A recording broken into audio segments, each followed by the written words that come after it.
This is the KC Writers Fair author series featuring local Kansas City authors.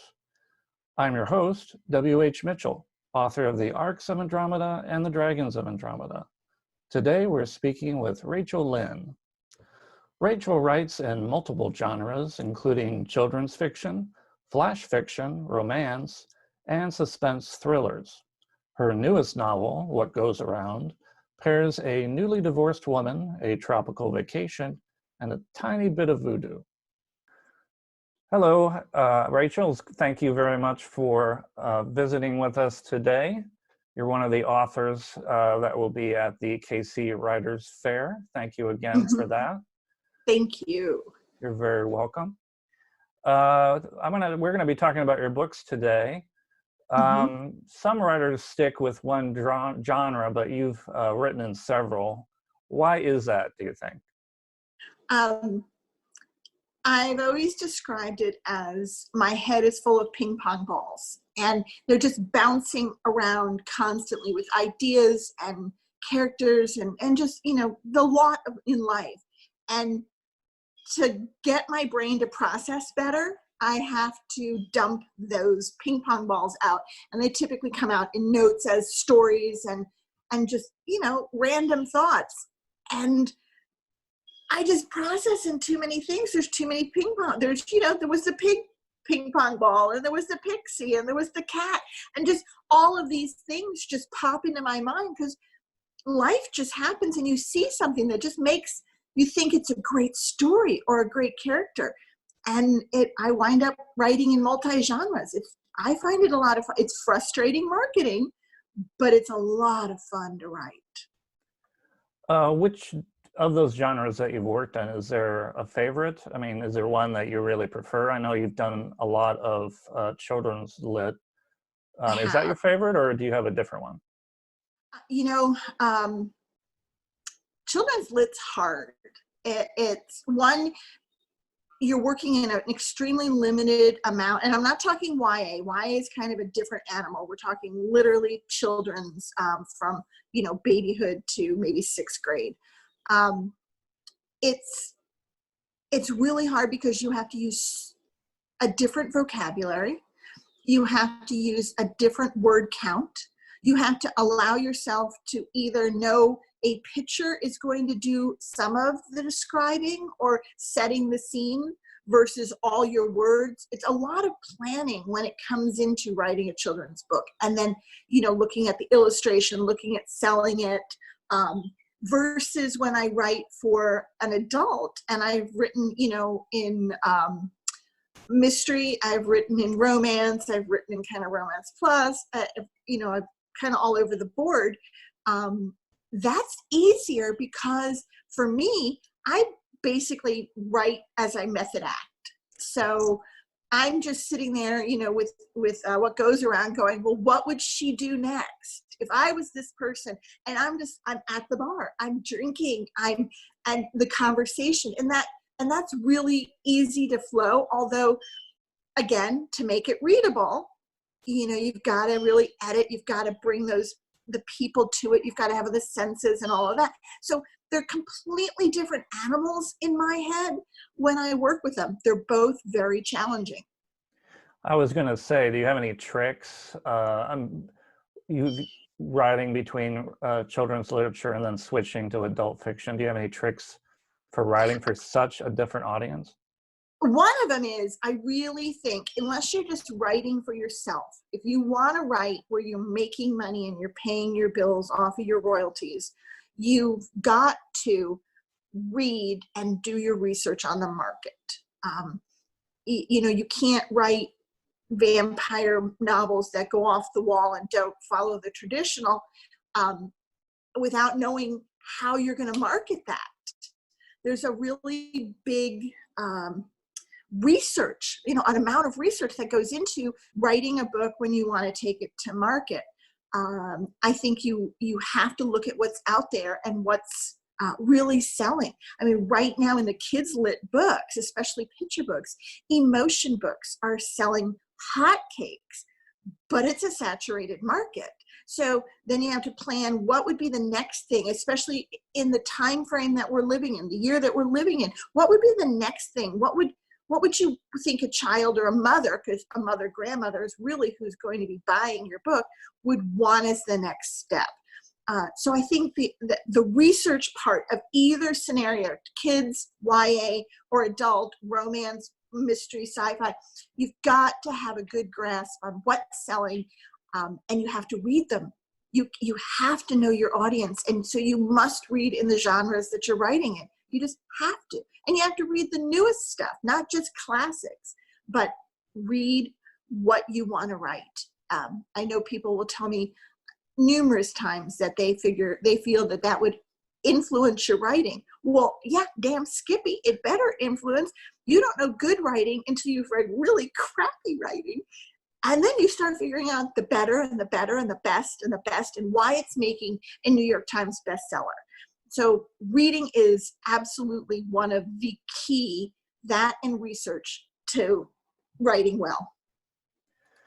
So you have two books, How to Pack a Pig and A Pig Packed to Piccadilly, both featuring a pig named Hamlet. How did you develop Hamlet? How did you develop that character? My girlfriend's daughter, this was a number of years ago, and she was precocious, absolutely precocious. And there were things that she was doing and getting in trouble for. And I went and thought, I can't write about the little girl, but I can take, and with her mommy's approval, I can take it and spin it into a character. So I can sit there and say, okay, the little girl's being blamed for drawing on a wall, but what if it's with the pig? What if it's her best friend, the stuffed animal? And you just kind of look at whether it's her really doing it and she's blaming the stuffed animal, which is classic children's, or is it the stuffed animal and she's really, it's really her, but so I just had a lot of fun with that, thinking and watching these kids growing up going, oh, what fun. And I love pigs. I'm a Charlotte's Web kind of girl. Sure. So I thought, why not make this really fun pig? And at the time I had an artist, an illustrator who could do 3D, 2D, 3D. And he just made the character, came to life. And I thought, okay, now we need to move this character through the story and figure out what is he going to get in trouble. Well, I made it all the way to Piccadilly, so he did. But again, he gets mad at his best friend and hops in a box, winds up in London, and is learning he really wasn't the best friend to run away from the fight. He should have stayed there and worked through these feelings. So my books do have, quote unquote messages in them, but they're not smack you in the face kind of messages. A Pig Packed to Piccadilly, I thought it would be priceless to show little Hamlet's journey to London through Instagram photos. So they're all the illustrations in the books are Instagram photos, and I thought that was fun. It's just I try to do something different and push the boundaries a tiny bit. Well, one of your other books, Pixie Shoes, about, how do you pronounce her name? Nisa? Nisa. Mm-hmm. So she's a pixie who's a bit of a klutz. One reviewer said that the book was perfect for young girls. What are your thoughts about women writers writing for young women? Well, we've lived it. That's the easiest thing I can say is we've lived every situation a young girl is going to go through, or nearly every situation a young girl is going to go through. So feeling klutzy, even though you could be a prima ballerina, you're still feeling klutzy. I'm sitting here at 59 today, nowhere feeling like I'm, should be. Where, people look and go, oh, you've done and you've done it. No, we're all like self-conscious and feeling like we're klutzes. And I mean, who hasn't, well, maybe not you, but who hasn't been out on a couple high heels and tripped over and sprained an ankle? We're klutzes. I know I have. So again, we take simple things that happen to nearly every woman, every girl, or every stage of their life. And we put them in our book. We put them in the story, and we just spin it in a way that's hopefully novel and creative and speaks to the reader. This wasn't one of the original questions, but how do you feel about the current state of literature, especially focused on the young girl genre, or demographic, I should say? I love the books that are out there. We've been reading a number of them, and I'm terrible with remembering names and authors right now. I think as a parent, although my children are, have flown the nest, I'm an empty nester now, you have to review what your children read. And right now we're in lockdown. And so for me, being an empty nester, I have reached out to a couple of my girlfriends who are going a little crazy, having their kids 24/7, for all these weeks. And I am doing a book club individually with a couple of little girls. And they range from, little girls and little boys. They range from 5 to 13. And I've read all that are attaching themselves to their hearts. And then I went out and I did a search and found some of these bestsellers, these highly recommended, not YA, but under 13, for like 10 to 12-year-olds. And I picked 3 of them, one being oh God, there goes the award right out my head, but a huge award winner and a classic, and from '08. And I picked 3 books that just sounded wonderful. We had just read the Mr. Lemoncello's trilogy, and they sounded like they would be in approximately that area. And I picked 3 of the worst scary books I could have ever picked for a 12-year-old. And we had to work through what gave her nightmares, what gave her, what she didn't like was, there was some really scary parts to them.